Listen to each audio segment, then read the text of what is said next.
Pumasok na tayo sa Semana Santa, ang mga mahal na araw. Sa pagpapaubaya sa kanyang anak dahil sa ating mga kasalanan, ibinunyag ng Diyos ang kanyang plano para sa atin na isang pag-ibig na di karapat-dapat, a benevolent love, prior to any merit on our part.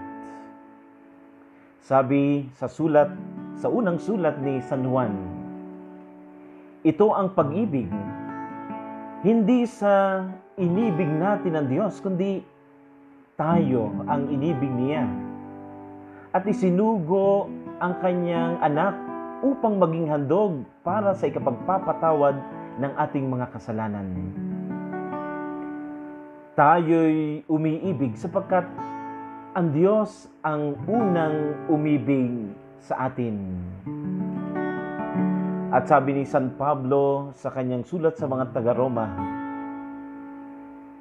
ngunit ipinadama ng Diyos ang kanyang pag-ibig sa atin nang mamatay si Kristo para sa atin noong tayo'y makasalanan pa.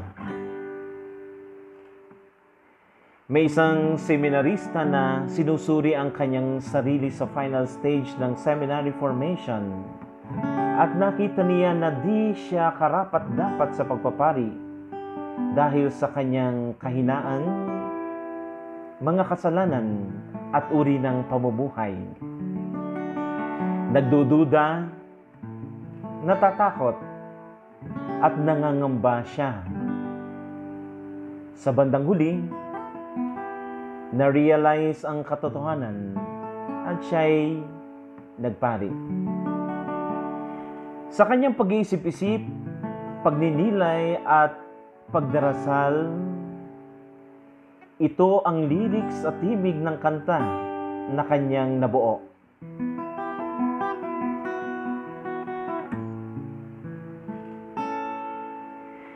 Kahit na tayo'y makasalanan, mahal pa rin tayo ng may kapal.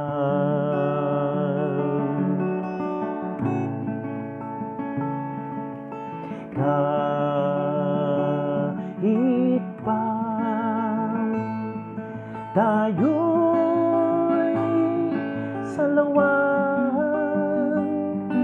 andyan pa rin siya nagmamahal.